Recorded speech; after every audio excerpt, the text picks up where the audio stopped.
To as above, So below, I am Kisha Lee, the psychic yogi. and I'm Cidnee Rich, and this is the new moon in Cancer meditation cosmic chat. Welcome. So take a deep breath, you guys. Um, this energy I really am excited about. I was just telling Keisha that I genuinely feel with new moons, we always talk about manifesting, right? We talk about setting our intentions. We're in this new moon cycle. But with Cancer being ruled by the moon, and this being a new moon, it truly is a time where we can utilize the full power of that new moon energy, of that introspective deep dive emotionally into who we are and what it is that we're wanting to manifest, or where it is that we're healing, where it is that we're finding this new direction that we're taking in our lives that maybe may feel more nurturing or comforting or soft, you know.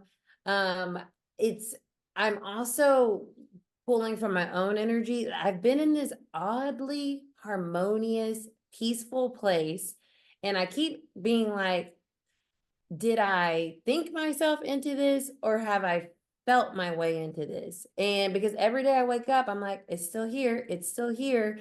And I think it's a mixture of both, but with the cardinal Cancer energy and my Cancer in Venus, I really think this is like part of this shift. And Keisha, you alluded to it during Astro Reiki, you picked up on it, of me like really understanding the power of emotional um peace and like being able to use your emotions in a way that creates your reality, right? We talk about manifesting and we need that electromagnetic energy, like you always speak to us about and explain to us. And it's like, wow, I really see how important it is to be consciously aware of what you're feeling and how you can shift those feelings from moment to moment throughout the day by honoring what you're feeling, but also knowing that your feelings are fluid and they're here and then they're there or they're gone. And it's okay, because a lot of times I feel like emotionally, we talk about emotions in such a like negative way. And really, in reality, it's just, they are just what they are. And without them, everything would be freaking boring and we wouldn't learn anything. We wouldn't be growing. We wouldn't be healing because emotions let us know what we like and what we don't, and where we still need to work on things, or maybe where we feel really good in things, or what kind of homeostasis, like we talked about in Astro Reiki, that we want to reach within our bodies, how we want to feel every day. We get that choice, right? And I like this cardinal energy because it reminds us that we are the leader of our emotional space, of our home, of our body, and it matters how we approach that and how we move through our emotions, because they can make or break how your reality. They really can. And even with Keisha's program, that you guys aren't familiar with necessarily if you're hearing this elsewhere or watching it, but she has an awesome program that she is facilitating, and it has really been shining a light on that divine feminine energy and the circular cyclical nature of that, and how empowering it is to feel in that space and less in that linear space of, you know, there's a healing moment and you're healed and you're just, now you're done there. And it's like, no, we're not done. We're always in a continuous kind of like cycle and phase of feeling good and feeling really on top of things, and maybe feeling a little off that day, or maybe having things come back up that we thought we were good on. And that's normal. And the more that we can embrace that and understand that we're in this kind of ebb and flow continuously, and understand that we have that agency to say, you know what, I feel how I feel right now, but that means I can feel differently in a second or in a moment, because I'm in control of my emotion. right? It's coming from within me. It's an internal space. The feminine is internal. Our emotions are internal. And yes, maybe something externally goes on and that could trigger something, but it's up to us to come back to a regulatory space and to feel empowered in doing that. And I feel like this new moon is very powerful in us understanding how to really look within ourselves and say, okay, this is what I'm feeling. This is how I'm going to process this, or I'm going to express it. And then I'm going to choose to move leadership, right? Cardinal energy in this direction with this emotion, with this emotional space that I'm in. Or I'm going to choose to, not hold on to it, not internalize it, not wear it as like a scarlet letter, right? Because our emotions are just so fluid. And I think that a lot of times it's so easy. You can see it like in the politics right now. It's so easy for people to try to like, don't know, your emotions are meaningless. It doesn't matter. And it's like, no, it does matter because there's a reason why we're feeling a certain way. And if we would be more honoring of our feelings as a society, that would be so much more nurturing to us and comforting to us. And the reason why we're so frustrated, it's like the mom has checked out in humanity. And it's like, no, we need her. So when people are emoting and people are feeling some type of way based off of current events, it's like, how about we take a moment? We don't have to sit in these emotions, but we need to accept them, hear them, feel them, so that we can understand what people are needing, right? We need leadership that cares about us. And we can be that leader for ourselves, and we can care about ourselves and realize that no one's going to come, just like I said, the mother checked out. No one clearly is going to come and save us in a big way. And we have to be the one to save ourselves on a smaller scale. And so that nurturing comes from being able to access how we're feeling, not run away from them, not be fearful of them, not feel overwhelmed by them, but to allow them to move through us and inform us. And then with that information, it's so powerful to be able to use that to bring in, manifest what we want. So with that being said, just hitting on the new moon energy, definitely use that new moon. It's on Friday, the 5th, to set some intentions and really feel into that, because I really feel like this is a new moon because it's our halfway mark between eclipse season. So it just feels like this is the time to really sit down and write some intentions, maybe just like 3, nothing crazy, but like feel into them, because I really think that the spirit, the universe, God source is open and listening and being receptive, being the mother, taking in what we're needing and being like, okay, you need this, I got you, right? Because spirit does have us, and we got to remember that we're not alone, but we can't be connected to spirit by disconnecting from how we're feeling. Like that, our feelings are the pathway. Our feelings are the way to source and to understanding that we are protected and guided. But if we are ignoring how we're feeling, we're ignoring our intuition, we're ignoring the messages, we're ignoring the confirmation. And then we get lost, confused, upset, feeling like we're not in alignment if we're not really like truly understanding our emotional state. And that takes conscious awareness and showing up consistently and kind of making an assessment. Kind of the Capricorn side of this season, right? We have those 2 Capricorn moons. So it's like we take our emotions and we got to be really practical with them too. And that's how we use them to our benefit and don't get like overwhelmed or stunted by them, but feel like, okay, I'm going to do something with this. I'm going to do something with this energy. And with Pisces being in Neptune and in Saturn, the mutable emotional sign, we're really I hope we can see that like our emotions are the key to a lot of our things that we're wanting, but we've got to pay attention to them, and we've got to really get to what it is that we're feeling And some of these feelings that we're feeling are valid, and some of them, maybe we're just used to thinking that's how we should feel about something. And then that's part of our stagnation, not realizing that, oh, actually I have healed in a way from that kind of narrative or that pattern. And maybe I'm feeling in similar emotions, but I'm not that person that I was. So I can approach those emotions differently in a way that is more helpful and more momentous than feeling like, oh gosh, here I go again, No, none of us are here we going again, right? We're always growing, we're always moving. And in this cardinal energy, we really can take those strides. I feel that way. I feel that way, y'all. I feel like we can do it.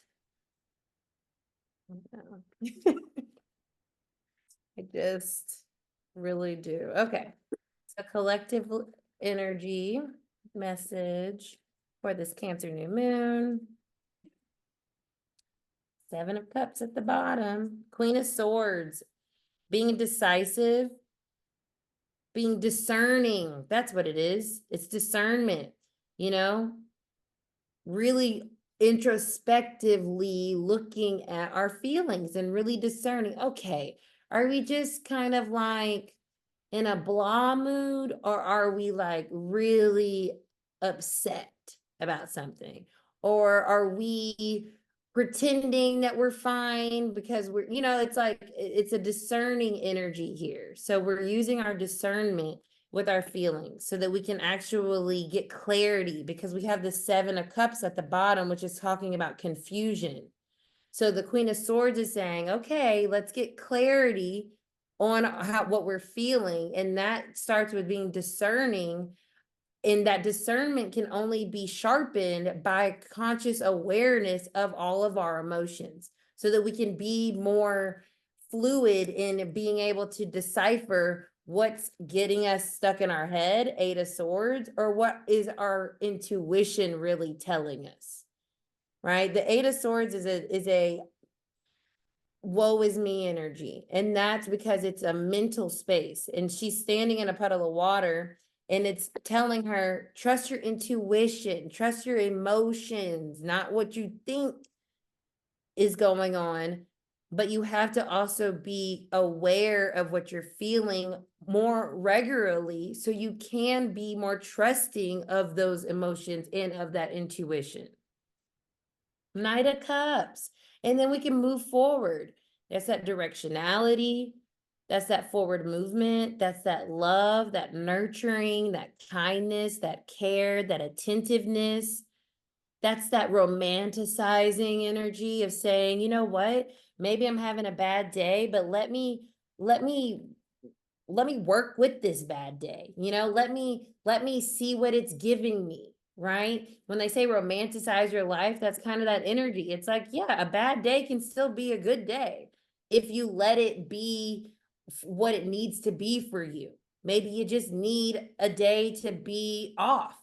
And that's nurturing, that's comforting, that's caring, that's honoring your emotion, and therefore creating clarity around something that may have felt really confusing, or may have felt like you're stuck and you're not moving forward, like that 8 of Swords can speak about. So that's our message, y'all. That was on point. I like the positive spin on being emotional, and that's something that we like to do here with Arcana, is just giving you different perspectives and not always being in what has been normalized about certain archetypes or identities, and giving yourself grace and space for fluidity.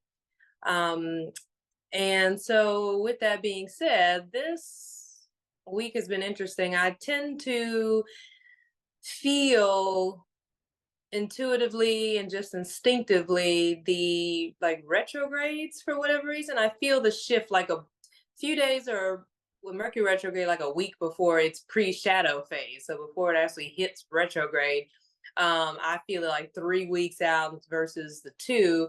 But it's because of that sensitivity, right? Doing the practices, being experienced in honoring my feelings and my emotions. And so it's been interesting for me because the last few days I was house sitting at my sister's house, very quiet, very calm, very peaceful. I guess as calm, quiet, and peaceful as it could be when you're off like Glenwood Memorial Drive in Decatur. But yeah, I hear no shotguns or nothing, just the bass thumping going through. But aside from that, even here at my apartment, it's very quiet, very chill. But I just caught myself just staring out the window, like in this liminal space of just nothingness, but also being aware of like so much at one time. And it to me feels like not necessarily being the center point in the eye of a storm, because the things going on around me isn't necessarily negative, right? Like as far as a storm or a hurricane or the eye of a tornado, but it's just energy, right? External energy. But being able to come back to that center point where you can I know people talk about nervous system regulation, and this is a part of it, but on an energetic level, when you're talking about the different energetic bodies that we have that expand beyond our physical body, then it's really about emotional regulation. And in order to regulate our emotions, we have to allow them to be fluid so that we can see where they're trying to go in order for us to become more aware of what is really under the surface. But even things that are under the surface, it doesn't mean it has to be dark and murky, right? There's places on earth where, yeah, like the Atlantic coast, I mean, it's a little dark and murky. I don't even like to go there anymore. I prefer to go to like the Gulf where I can see through the water and see what's happening. But there can still be some depth, in the deeper waters that can help you to see things clearly and to really understand all the different variables and influences that are causing the tide to move in different ways, and how you can navigate that emotional currency in a way that is actually I don't want to say more pleasurable, but teaching, right? It's more from a place of observation, from a place of discovery, from a place of just being a witness. So, in a way, you're also kind of taking your emotions out of it. But what you're really doing is you're taking the mind out of it and not analyzing what all these emotions mean. And in this focus group that I'm facilitating right now, one of the things that I use, one of the examples I used the other day was, if Amazon, if we order a pair of sneakers, right? The other day I was looking at a pair of Hirachis specifically, and I ordered the size that I normally would wear, and it came to the house, but it didn't fit. Okay. Well, I returned it, but I didn't make this big thing in my head of I'm just not meant to walk. I'm not meant to have new shoes. I didn't go dramatic with it. I just said, okay, well, that sucks. But I guess I just gotta, find a new pair or find something else. Or if I can't, then you know what? Fine. I just have to let that go and allow myself to start fresh. And so that's one of the things that I think this Cancer new moon offers us with the cardinal energy is permission to have a fresh start. Okay, in your emotions and how you relate emotionally to things, how things make you feel. That's something that Cidnee was telling me in the reading that I got from her during our Astro Reiki session for Cancer season. Is my spirit being reignited? Mind and heart in harmony, passion, determination, and movement. And to me, that was like, for me, that was like my Sag moon was activated. What came to me was like emotional freedom. Where can you give yourself some grace to let go of what has been holding you back? What has been keeping you stuck like you're in quicksand, where it's like I make movement, but I still get pulled down. I still backslide. I still, go back to certain things. And, what is it that you find comfort? Or why do you find comfort in those spaces, the things that don't really feel good, but there's some sort of comfortability there?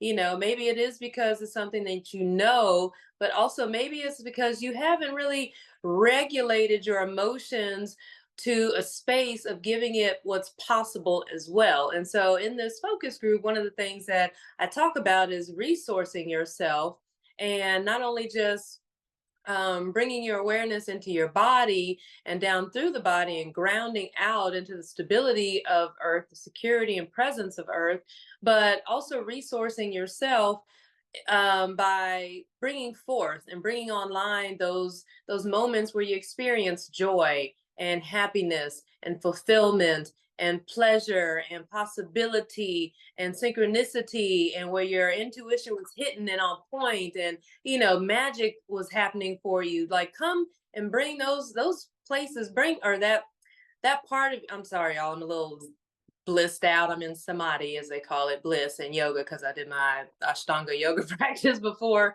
this. So I'm like just in Zen mode right now. But um try to get it together here.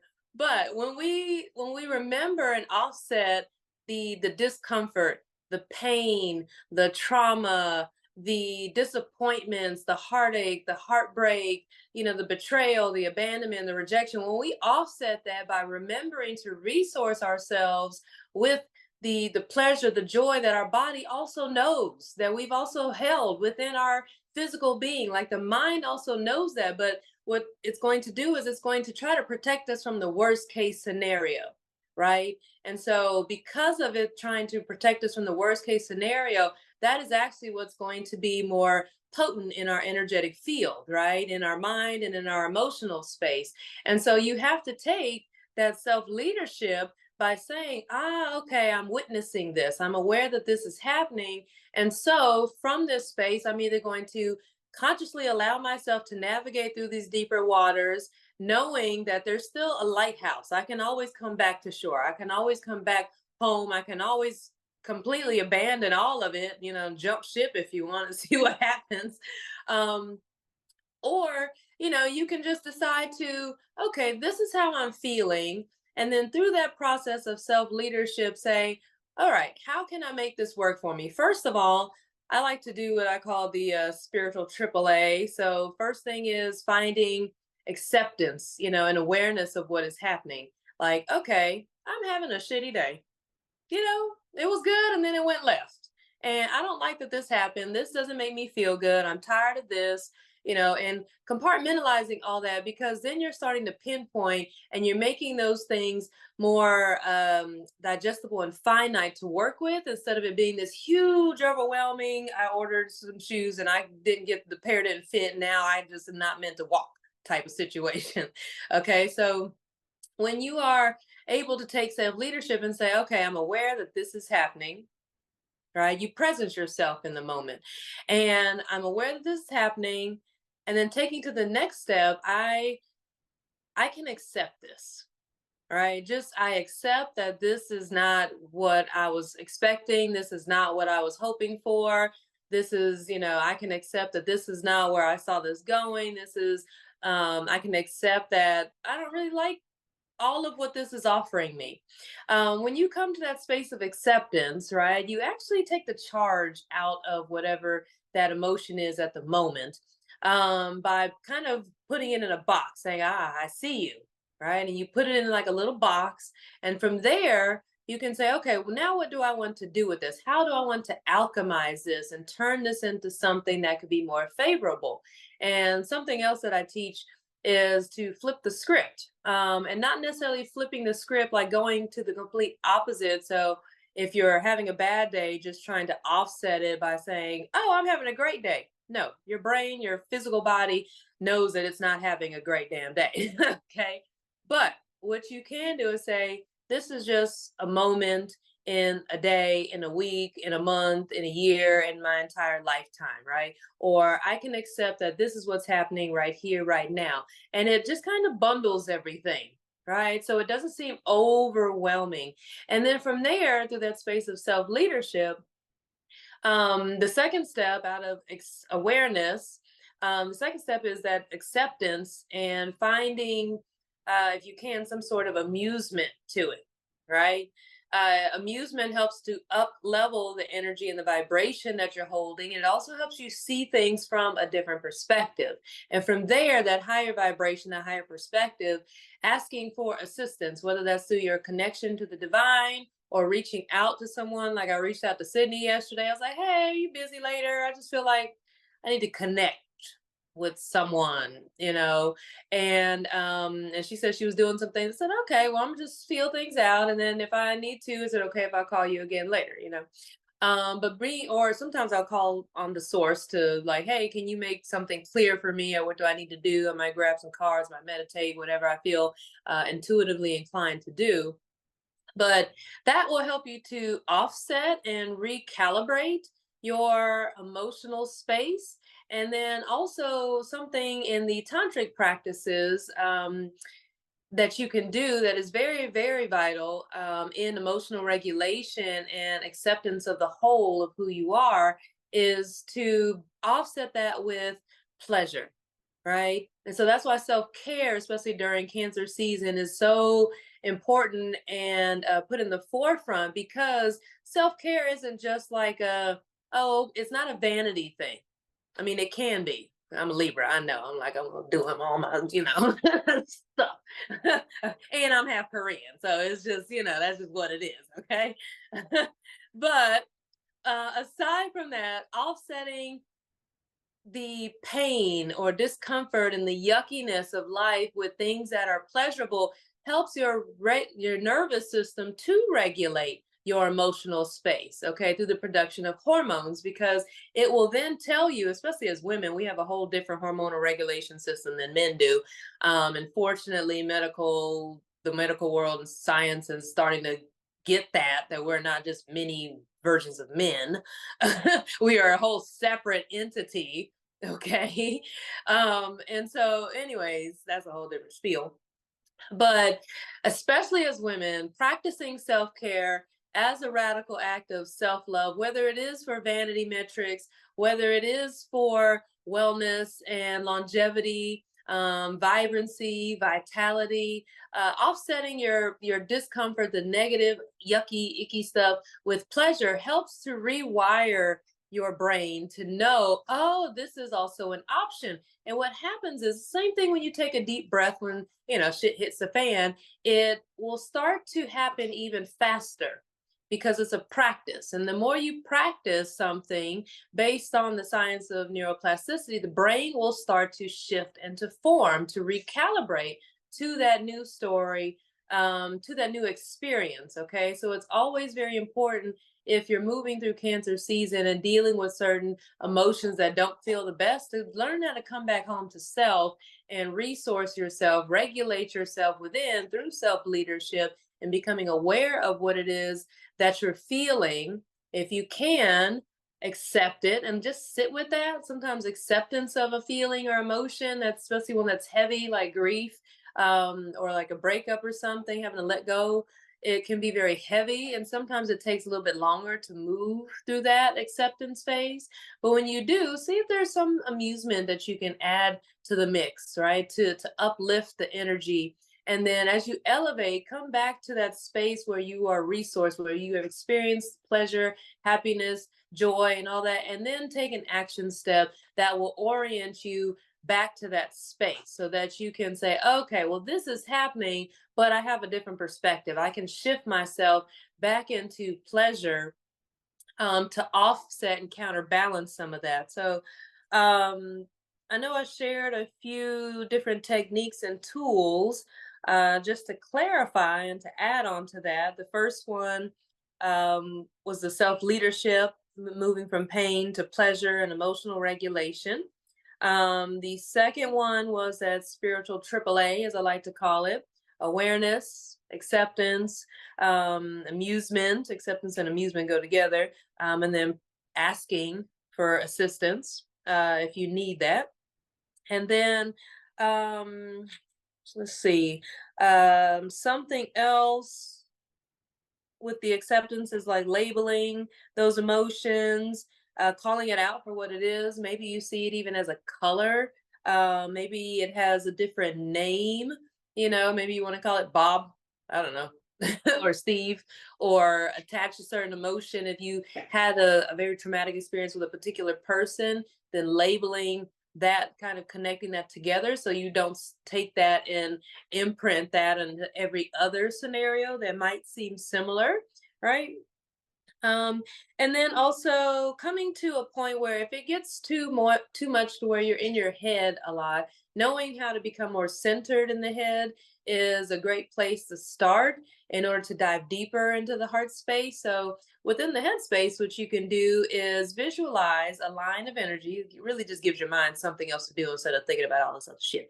So come to a place where you can visualize through your creativity, through your intention and your intuition, a line between the center point or the tip of your nose to the base of the skull, your occiput. Okay, so there's like a line of energy just going straight across from the tip of your nose through the skull to the base of the skull in the back, and then from ear to ear. Okay. And what that does is it gets you out of this upper headspace and brings it down a little bit. Okay. It brings it down just below the pituitary and the pineal gland, more into that space of the amygdala and the hypothalamus and so forth. But what it does is it also balances the different hemispheres of the brain. So you have the left side of the brain, you have the right side, you have the logical side, the creative side. One side is going to try to rationalize an experience and base it off of certain things, create stories around it. And then the other side is going to take it probably too far, right? Worst case scenario, based off the story that's over here, right? So the center point from tip of the nose to the back of the skull helps to balance out the left and right hemispheres of the brain because now you're aware of this.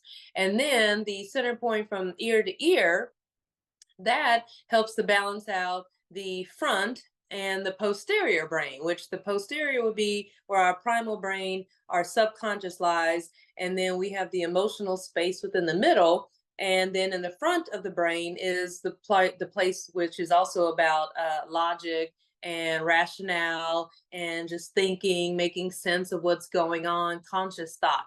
So when you balance out the left and the right hemispheres, as well as the anterior and posterior brain, what happens is you get to this center point here in the middle that combines and harmonizes all aspects, all facets of the mind. And you can just kind of sit there, allow the analytical mind to just take a step back. Because typically I find as an energy worker, when people are overthinking things a lot, that they're really stuck like right behind their third eye. And it's like, you got to step back from the window. Okay. It's like you're looking out the window and you're seeing too damn much. So you need to step back, right? Like come back inside, sit your ass on the couch real quick. Okay. Calm down. So that will help you to, when you access that center point within the mind, allowing it to just expand and get comfy there, you can find a place that the mind can kind of rest. And from there, it's like almost like a little going down from like the high rise down a couple floors into the heart space and being able to notice. It's almost like from an aerial view what's going on within the heart, within your emotions. And then from there, dropping an anchor down through the hips, down through the body, down into the earth, so that you are aligned and centered mentally, emotionally, physically, and also energetically on multiple levels. It brings the spiritual aspect of you also in alignment. From there, being able to, sometimes when we go through heavy emotions, we feel very stuck, very small, very isolated, very disconnected, alone, maybe, invisible to the world. And so also knowing how to create space for yourself, expanding your energy. So as you become aware of your body, just expanding your awareness out to the edges of the room. And a lot of my intuitive development students know this. We'll expand and practice when we're doing more like astral travel stuff, but going beyond your awareness of the edges of the room and seeing if you can just expand your awareness to like your entire home. Can you expand your awareness to like the entire building if you're in an apartment or the entire apartment complex? Can you expand your awareness and just see this orb of light around you growing and growing and going beyond the confinements of your city and state and country and the world out into the far edges of the universe so that you can tap into this unlimited source that is always a divine intelligence orchestrating on your behalf. Okay. It's organizing around your success. But once again, we have to allow ourselves to meet it, right? And halfway, at least, by expanding our aura so that we feel, oh, yes, I have presence here. I can take up space. I have permission to be here. I find that when people are very depressed or sad, or have suicidal ideations, a lot of times their energy is very, very closed in. Therefore, they tend to be closed off to a lot of things. So, opening up and expanding and creating space for yourself just really opens you up to more potential. I've manifested a hell of a lot of shit and good stuff, okay, from expanding my aura when I thought, how's this going to happen? And getting worried and just going, I'm going to take self leadership. I'm going to expand my energy. And sure enough, it's like, boom, things just start to happen and fall into place. And then something else that Cidnee was saying briefly about discernment is when you know how to expand your space like that, then you can start to differentiate between, is this really my feeling or is this the feeling of someone else, right? Because as you push your aura out, you start to clear out any energy that is not yours. And so that also gives you a sense of emotional freedom, right? Being able to free yourself from whatever has been feeling small and stuck and stagnant in your space. And then if there is something that is residual, something that is left, following that emotion and seeing if that desire or a yearning has more depth to it. Okay. And if it does, it's probably because there's something you're wanting, desiring, wanting to manifest, right? That actually, even though we're supposed to be in a place of abundance, if we're desiring and yearning for something, then that means those needs, those emotional needs have not been met. And so there's a disconnect between what we desire, what we want, and what is actually showing up in our reality. And so this is a great opportunity over the next few days to really look at where is like this deep yearning that I have and this disconnect in how it's showing up in my reality, and giving yourself permission to explore maybe some of the stories that you're creating around that. And the words may take different forms and shapes and, sizes and so forth. The feelings may take different shapes and sizes, but really giving yourself permission to explore that liminal space between what it is that you truly desire and what's showing up in your reality. So then you can navigate those emotions from that place of self leadership, from that place of resourcefulness. Turn towards yourself and say, hey, I see you, and here's how I can meet those needs. So, not bad for someone that's a little delulu right now in post yoga bliss. Because your mind isn't working, it's your intuition. True. Beautiful, wonderful. We're gonna get to meditation. And we'll see you guys for the second Capricorn full moon in about 2 weeks. Bless and bye. Peace and love.